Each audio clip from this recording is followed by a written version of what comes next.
1941. The Germans were marching through Russia. They weren't just grabbing territory.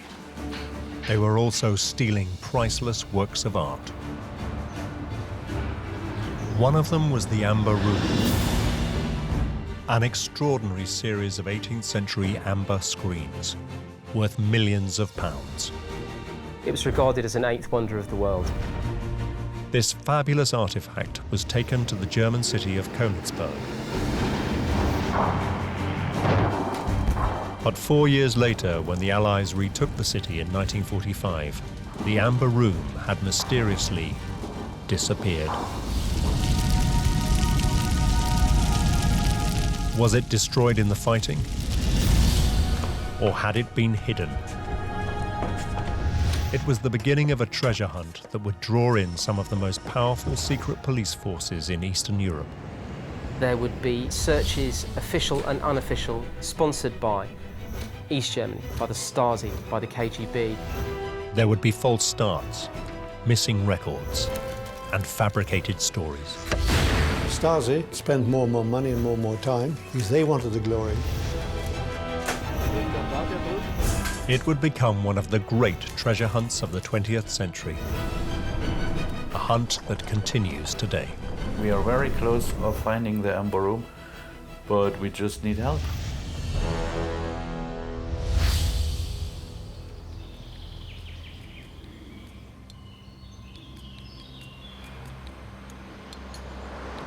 The Ore Mountains in southeast Germany. An area of wooded hillsides and disused mines.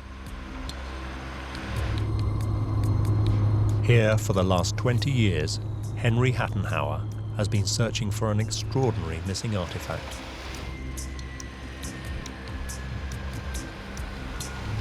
It's a looted Russian treasure that disappeared at the end of World War II, never to be seen again. Hattenhauer is convinced it's hidden in one of the region's derelict slate mines. We went to practically every mine in this county, no matter how old it was. I estimate that we have explored about 150 mines, more or less. Hattenhauer has kept a meticulous record of the search. It's so secretive, members of the team don't want to be identified. We even have our own surveyor team, if you're going to call it like that, drawing maps, measuring tunnels, measuring holes, everything. For his small group of treasure hunters, it's been painstaking and risky work. You cannot just walk in and open the tunnel where it is collapsed, because it's extremely dangerous and you need to secure yourself from falling stones. Yet after years of disappointment, Hattenhauer believes he has finally traced the missing treasure to one particular mine. If he's right, he could be on the brink of a monumental discovery. A 60-year search may be over. Hattenhauer may have found the legendary Amber Room.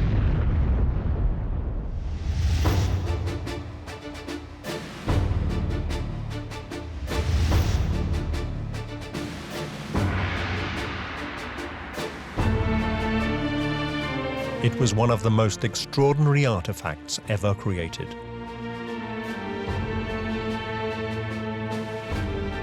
The so-called Amber Room was a series of panels lining a palatial chamber. The old Amber Room must have been absolutely glorious. Would have been a wondrous sight. Nothing on that scale had been attempted before. Some of it was carved in 3 dimensions, crowns and things. What made it absolutely astonishing was the incredible quality of the workmanship. This figure, I'm not sure whether he's carved in one piece or not, one single piece, because the arm is a different color to the rest of the body. This extraordinary creation was built by 18th century German craftsmen using millions of pieces of amber. And in the back here we have the mosaic, the background for the whole thing, where they have taken slices of amber and fitted them together so that they make this mosaic with no gaps. The whole thing is amber.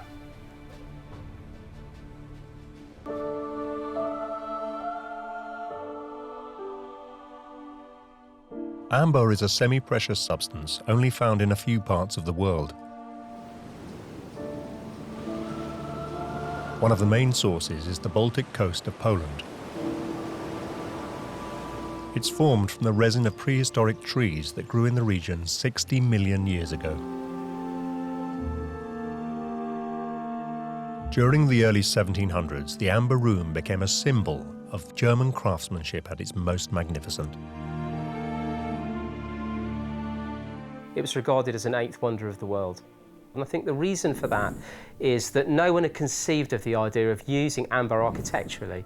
I mean, the sheer audacity of taking something which we normally associate with ornamental jewellery and using it architecturally to effectively coat or laminate an entire room was foolish, incredible, folly.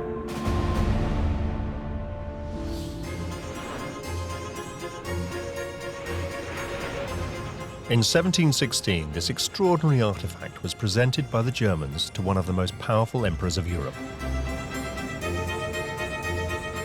Peter the Great of Russia. He took it to St. Petersburg, where it was installed in his summer palace on the city's outskirts. There it remained on display for over 150 years, until the summer of 1941.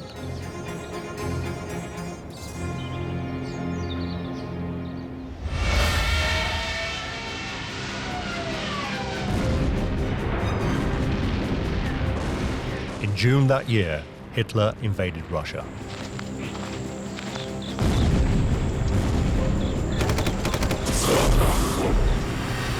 The German forces weren't just interested in seizing territory. In a meticulously planned operation, they took with them teams of art experts intent on seizing anything that represented German craftsmanship. Hitler himself was a fanatically searching for German artists of the 19th century, 18th century artwork.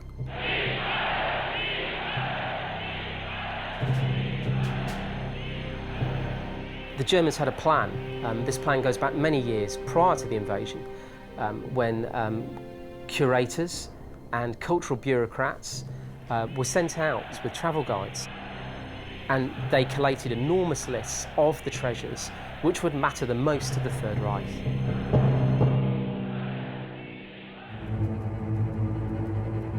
High on their hit list was the Amber Room. They figured that there was a tie-in on the Amber Room with the German heritage.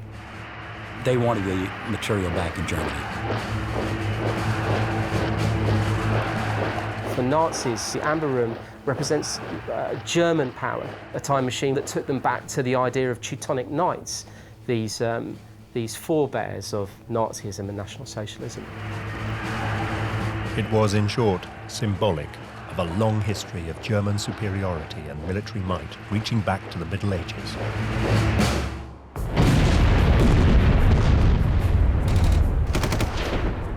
As the Germans now swept through Russia, Soviet curators found themselves in a race against time.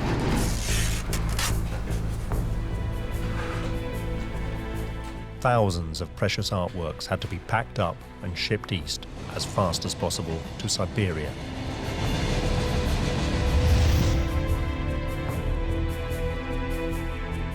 But when they came to the Amber Room, they hit a problem. It seemed just too fragile to move. When the curators attempted to remove the amber from the backing boards, they discovered it had become completely brittle. It might have been possible to take it down without doing any damage, but it was a big risk. So instead, they decided to disguise the room as another room. They got cigarette papers, which was pretty much all curators had in their pockets, and they stuck it over the amber. The idea being that the cigarette papers would act as a band-aid to stop the fragile amber cracking. On top of the cigarette papers, they put cotton wool, which actually they pulled from cushions. On top of that, they then put sheeting and then wallpaper. It was the best they could do.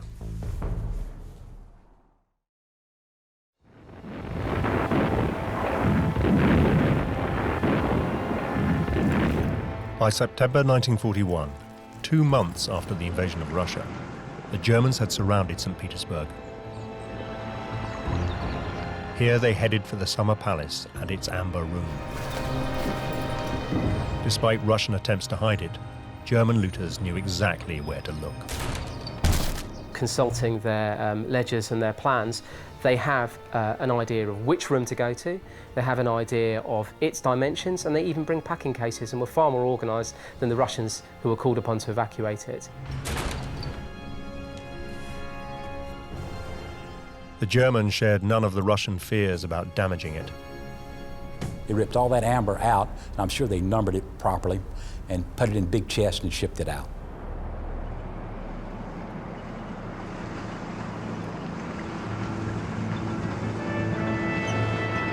Within days, the Amber Room was on its way from St. Petersburg to the German city of Konigsberg, known today as Kaliningrad. Here it was installed in the city's castle museum. This would be the last known resting place of the Amber Room. What happened to it next would be murky and controversial.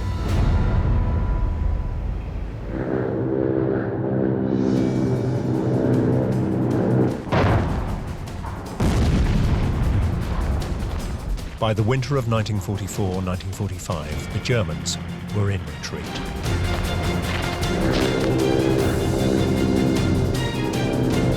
Allied planes bombed the German defences at Kaliningrad.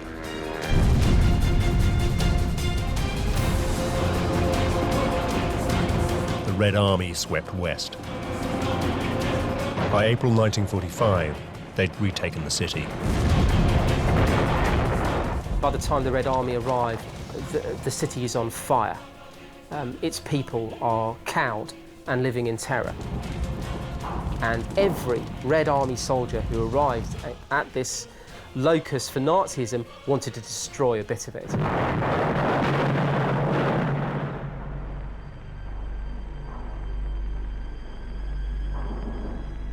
One of the first things the Russians did was search for the Amber Room.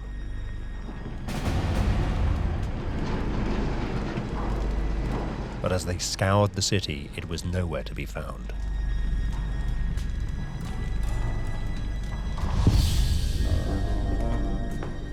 What had happened? Had it been destroyed in the battle for the city?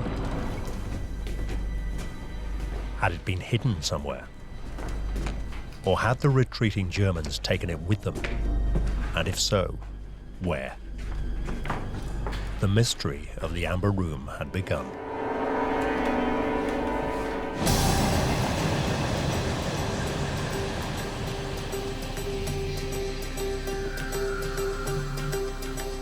Spring 1946, and the Soviet Union sent teams of art experts to comb the rubble of Europe for their country's looted treasures.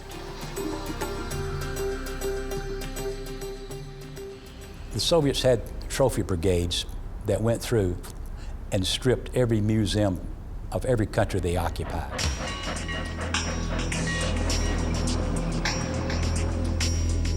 One place they headed for was Kaliningrad, the last known resting place of the Amber Room. The mission was led by one of the country's leading art experts.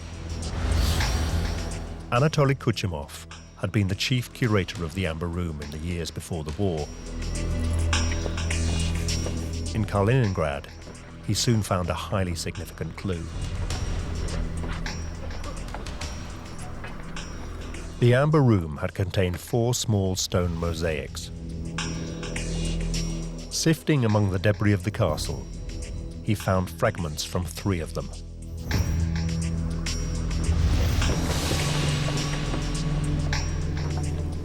The 3, as it happened, were brittle, fire damaged, and when you touched them, they disintegrated. But the 4th was missing. Kuchumov couldn't even find fragments from the 4th mosaic. It must have been removed. To Kuchumov, this was highly significant. If one of these panels could be missing, what else from the room was missing? This is the logic of Kuchumov. If the panel had been taken, the far more valuable amber walls, the amber facings, must have been taken too. And in his opinion, there is a clear case to be made that the amber room survived the siege of Konigsberg. But if it had survived, where was it?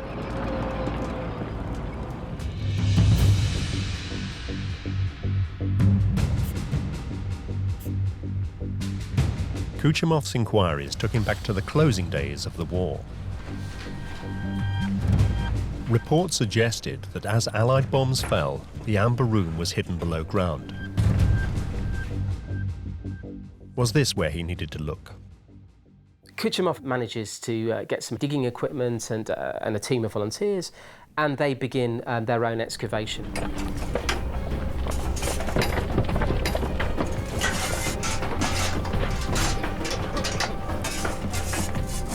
He worked incredibly hard over a very short space of time. They had divers diving into booby-trapped and flooded tunnels, many of whom were died as the tunnels were electrified by the Nazis before they left, and left with explosives in them. The Russians even blasted their way through collapsed tunnels.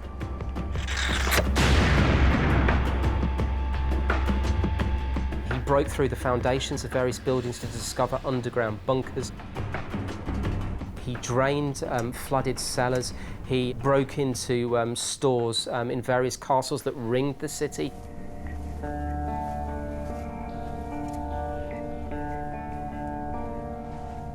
But he could find nothing. The search for the Amber Room would become one of the great treasure hunts of the last half-century.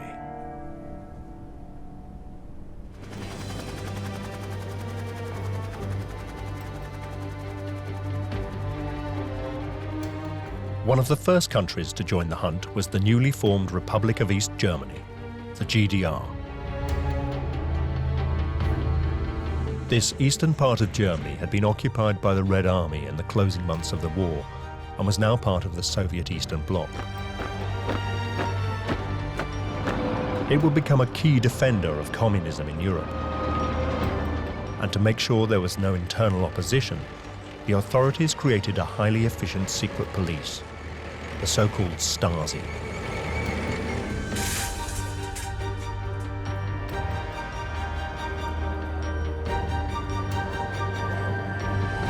The Stasi were housed in a large office block in Berlin.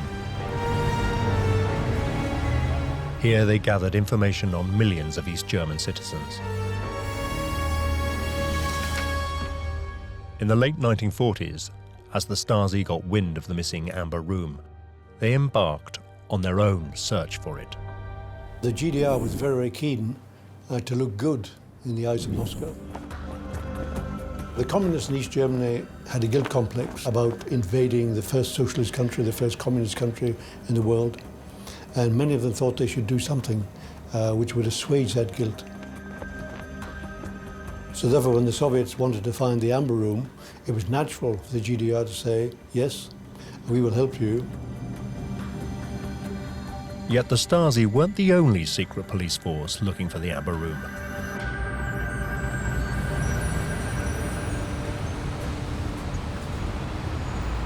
In Moscow, the Russians turned for help to the KGB, based at the infamous Lubyanka.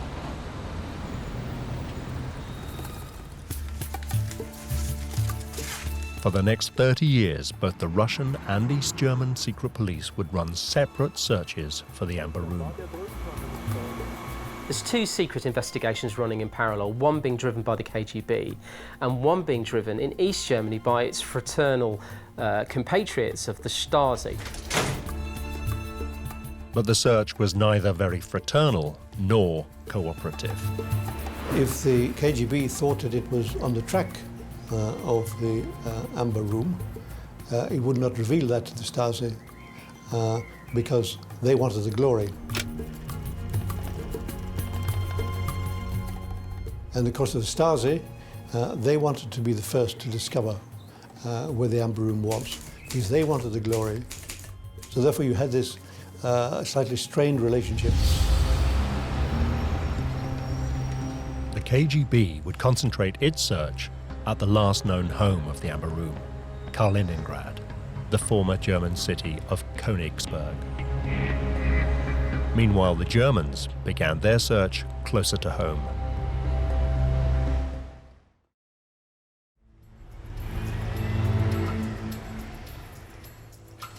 In Berlin, the Stasi's first clue came from a former Nazi officer. Gerhard Strauss had been an assistant curator at Kaliningrad Castle, where the Amber Room was on display.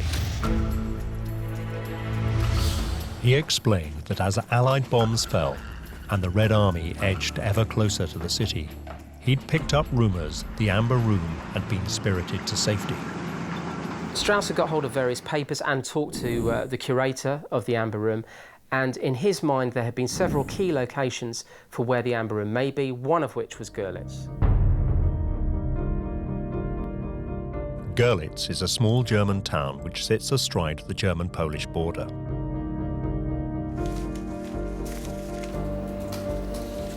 For a brief moment, it looked as though the Germans had made a breakthrough. But as they looked further at Strauss's evidence, it was clearly based on little more than hearsay. Not enough to turn a city upside down.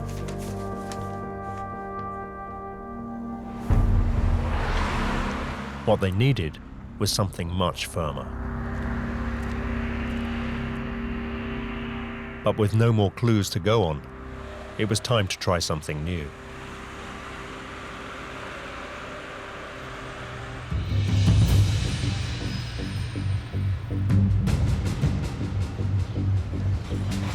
In 1958, the Stasi did something unprecedented in the tightly regimented society of East Germany. A regime notorious for its secrecy went public. In an article in the East German newspaper, Freie Welt, it made a public appeal for help. An appeal goes out. There are clues that lie with ordinary everyday people, and that now is the time for those clues to be gathered together in order that the search can reach critical mass. If you know anything, contact your local city council, contact the newspapers, contact the KGB, contact the Stasi, contact whoever you want, but now you help us as loyal citizens to rejuvenate this search.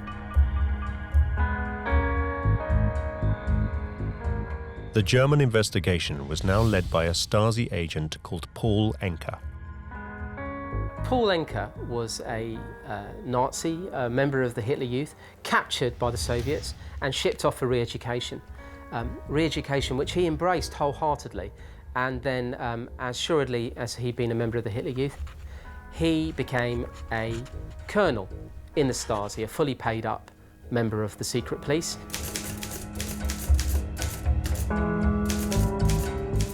Within weeks of the article appearing, Enke received a letter. It came from a man with a remarkable story to tell.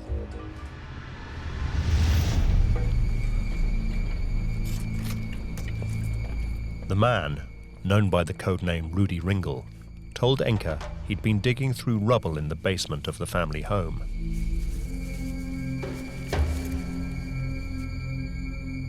Here, he'd found his dead father's identity papers, together with a package of documents. Ringel had read them and been terrified. His father had been a member of the SS, Hitler's personal elite military force. In 1950s East Germany, such connections could mean serious trouble.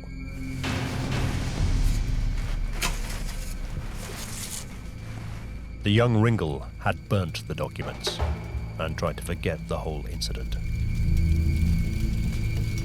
Now, 10 years later, the article in Freie Welt had reawoken the memory. Ringel told Enke the now destroyed documents had included a receipt confirming the handing over of 42 crates and an order to take them to a secret location. Most importantly, he remembered the transcript of a radio message. Action amber room concluded. Storage in the SCH. Access blown up. Casualties through enemy action.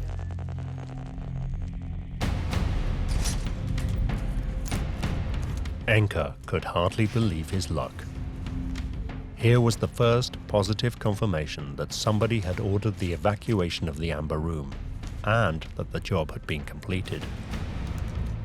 Enke now had solid evidence the Amber Room still existed. It had to be possible to find it.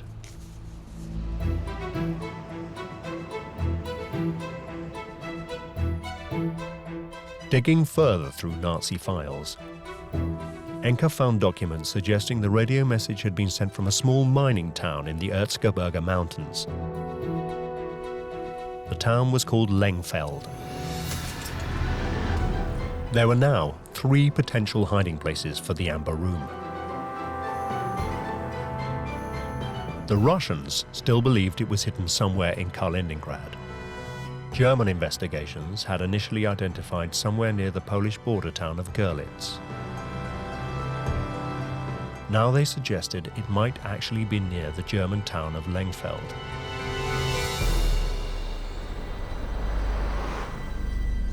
But Lengfeld is surrounded by hills and valleys. There were hundreds of potential hiding places. The evidence was much too vague. Enke needed something more concrete.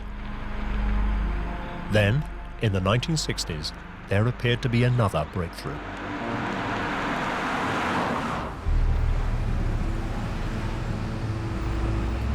It came from the parallel investigation in Russia.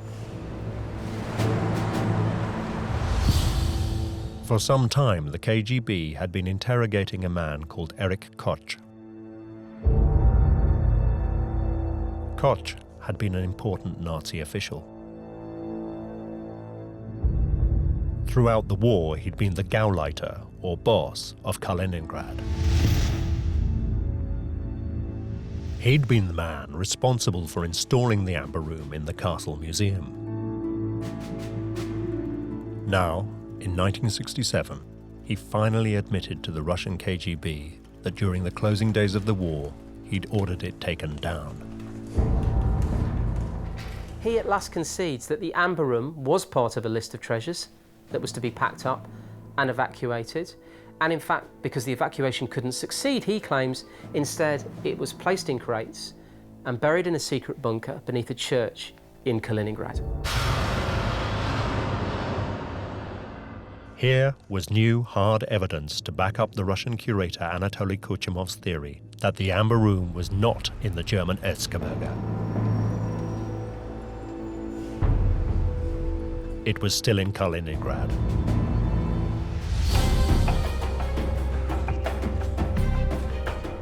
This evidence is leapt upon by the Soviets, who immediately requisitioned heavy digging equipment and volunteers, and they set out to turn the entire city upside down again.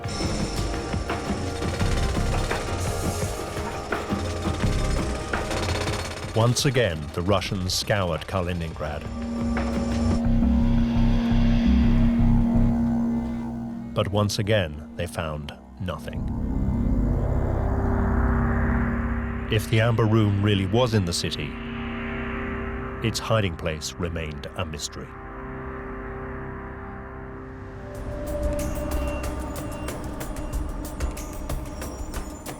Meanwhile, back in East Germany, Paul Enke was still trying to firm up the evidence he had gathered. For 8 years, he'd drawn a blank. Then, in 1976, in the city of Weimar, Enke found records of Koch's personal hoard of looted art. Koch had been a major looter of Soviet artworks. The record suggested the hoard included 132 silver candelabra. The number was highly significant. It was exactly the same number of candelabra as had been in the Amber Room. Were they one and the same? Enke interviewed local people in Weimar. He gradually uncovered a new trail that suggested Koch had been lying to the KGB. One of the compelling stories that he reports on is an ambulance in which crates were loaded and that certain unknown but mysterious and incredibly valuable treasures under the auspices of the Red Cross, i.e. a neutral vehicle, a vehicle that wouldn't be attacked either by air or on the ground, fled Weimar carrying these treasures. The record showed they had taken the treasure south to the Erzgebirge Mountains. If Enke was right, the Amber Room wasn't in Kaliningrad at all. The bits of the jigsaw were coming together. Rudi Ringel's evidence had also pointed to the Erzgebirge.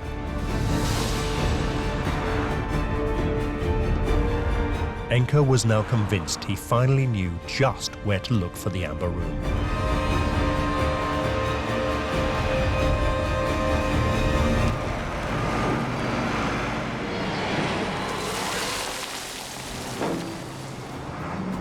That year, Enke started searching disused mines in the region.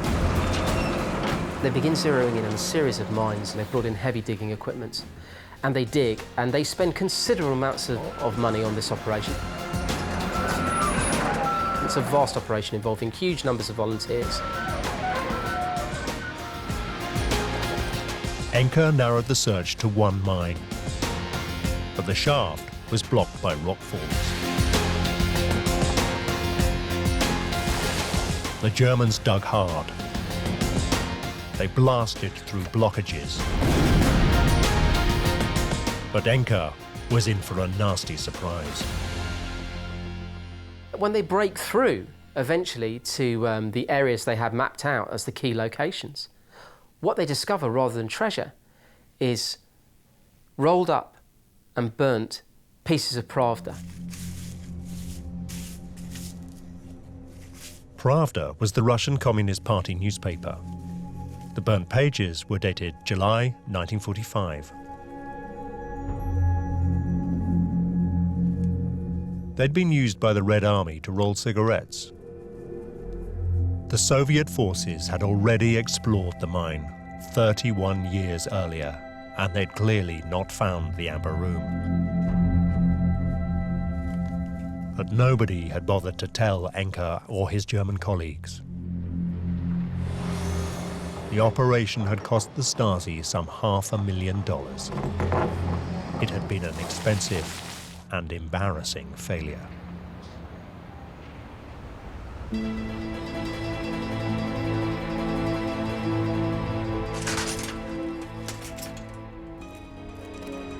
Back at headquarters, Enke's bosses ordered an investigation into what had gone wrong.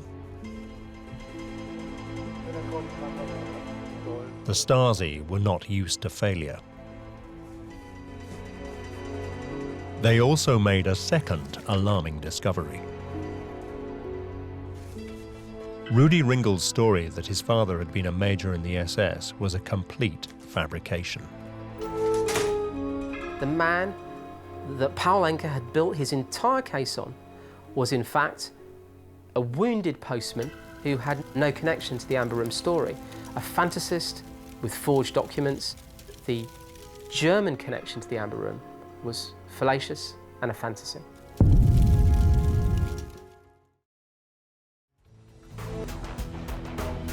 Yet incredibly, despite even this setback, the Stasi spent the next 10 years continuing to look for the Amber Room. Once the Stasi had started on the operation, they didn't give up. There was no concept of cost effectiveness. It was the objective which was important. And therefore, they would spend more and more money and more time, even though the end result may have been very, very meager, even though the chances of finding the Amber Room were very, very small. That didn't matter. In a communist system, you just kept on looking. In fact, the search would only end when something much bigger changed the entire world.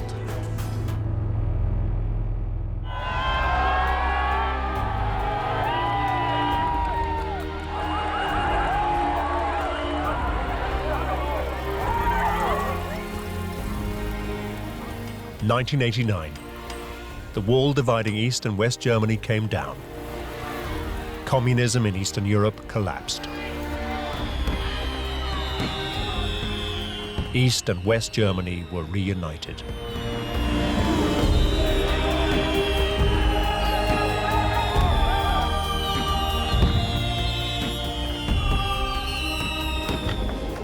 In the following euphoria, a German energy company agreed to sponsor the construction of a brand new amber room and give it to the Russians.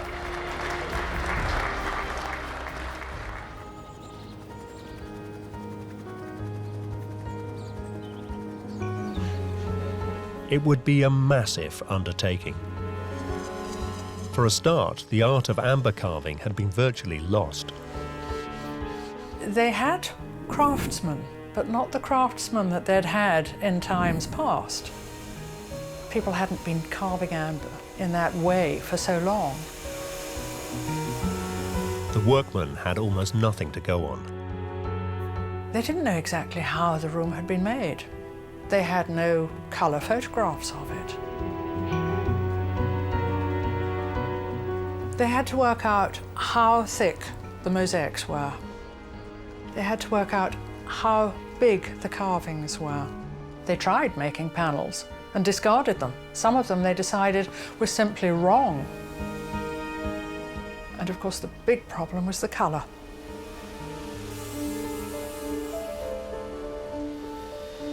This was a problem nobody had anticipated. New amber tends to be sort of bright. If they just put Baltic amber untreated on the walls, the whole room would have looked lemon yellow. It would have been completely wrong. So they took one or two of the old caskets that they had from that time that would have aged in the same way, and they photographed them in black and white. Then they compared those black and white photographs with the black and white photographs they already had of the old amber room, and from that they worked out this grey is that tone on the casket, so a matching one would be that on the wall. And that's how they reconstructed it. Whether or not it's completely correct, of course, we don't know.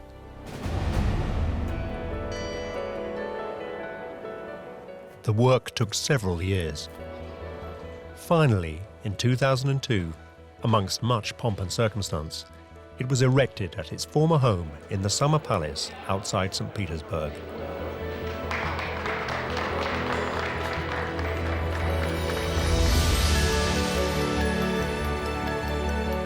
It may not have been the original, but it was still a spectacular sight. But despite this success, it left a big outstanding question. What had happened to the original amber room?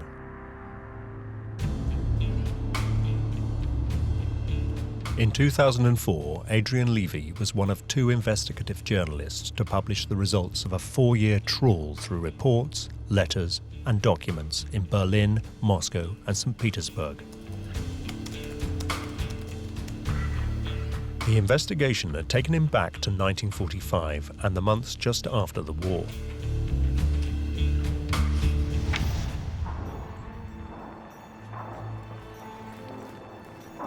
Here, he'd found a new clue.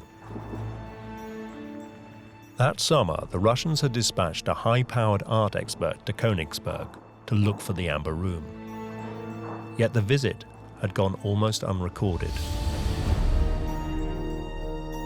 His name was Alexander Brushov, a professor at the State Historical Museum in Moscow. What staggered Brushov when he turned up in Konigsberg was that there had been no attempt to secure the ruins of Konigsberg Castle. to ring it, place a perimeter around it to protect treasures that were being stored in it.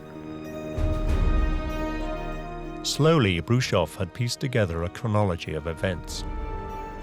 Up until the surrender of Konigsberg, the castle was intact. And yet, between the surrender in mid-April, the occupation by the end of May, when he arrives, the castle was torched. The big question was, had the Amber Room gone up with the castle? And if so, who had been responsible? Brusov reached an uncomfortable conclusion. He noted on his report and in his private diary that the torching was the responsibility of the Red Army, who saw the castle as the epitome of Nazism, of everything that they despised, without thinking of what might be stored in the cellars. One item of which was the most precious treasure of all, the Amber Room.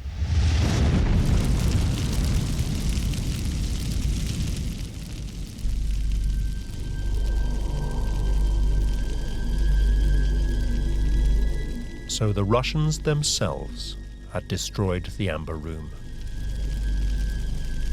It had been a spectacular and embarrassing own goal. Brusov had solved the mystery in 1945. So why had the truth been kept a secret? Why had the Russians claimed it still existed? For Levy, the answer was simple. The thought that the Red Army had carelessly destroyed one of the country's most important artworks was not a notion the Soviet authorities could accept. So instead, they'd fabricated a new truth. The myth that the Amber Room had been saved but hidden was born.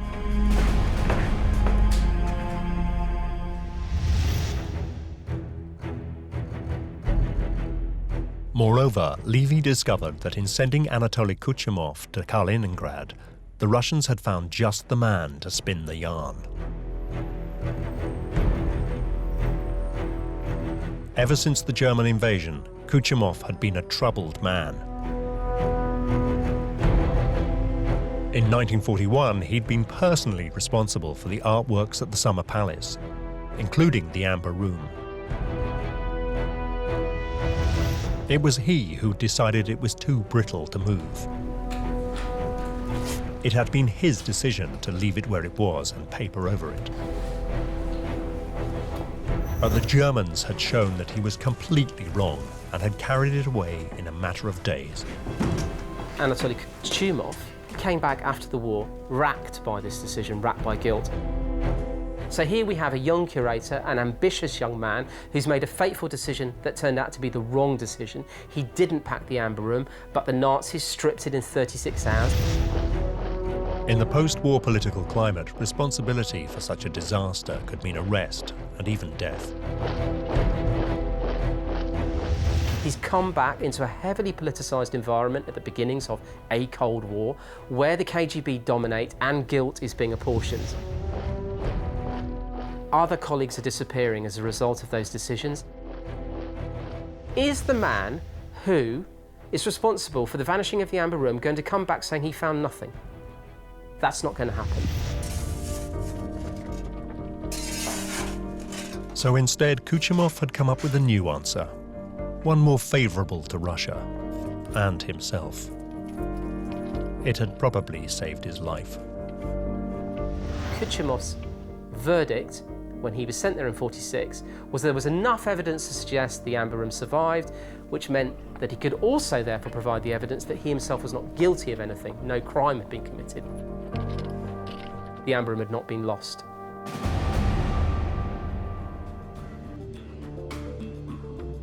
Levy had finally got to the bottom of the mystery. The search for the Amber Room had gone nowhere because it had been destroyed. But that hasn't stopped some people continuing to look for it.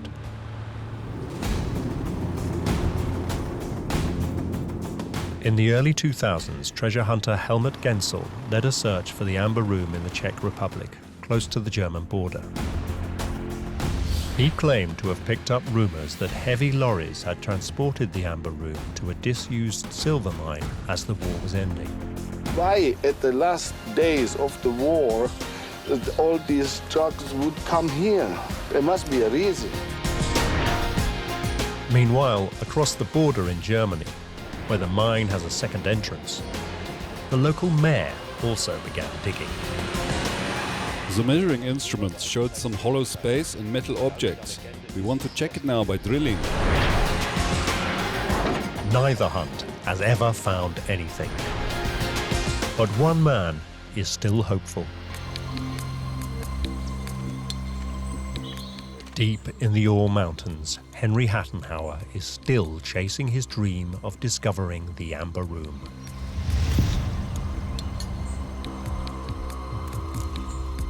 He's found a mine he believes may contain important new evidence.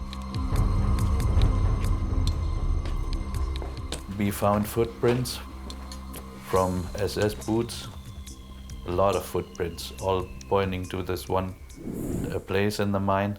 We found a lampshade with 5 light bulbs, which is very unusual. Electrical fittings are never found in these mines.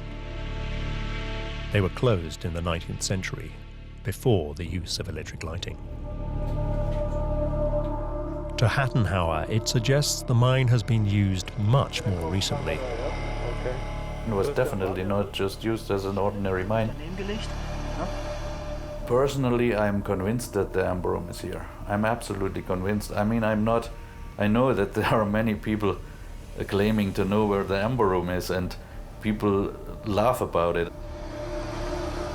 But we really have a lot of interesting hints that make us think that the Amber Room is here.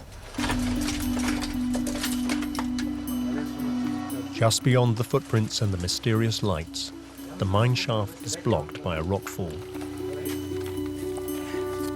It would cost thousands of pounds to clear it, money Hattenhauer and his group don't have. We are very close of finding the Amber Room, but we just need help. We can't do it ourselves. So far, Hattenhauer has failed to find a backer. But he's not giving up hope. Such is the value and mythic status of the Amber Room, it will continue to exert a magnetic pull over treasure hunters.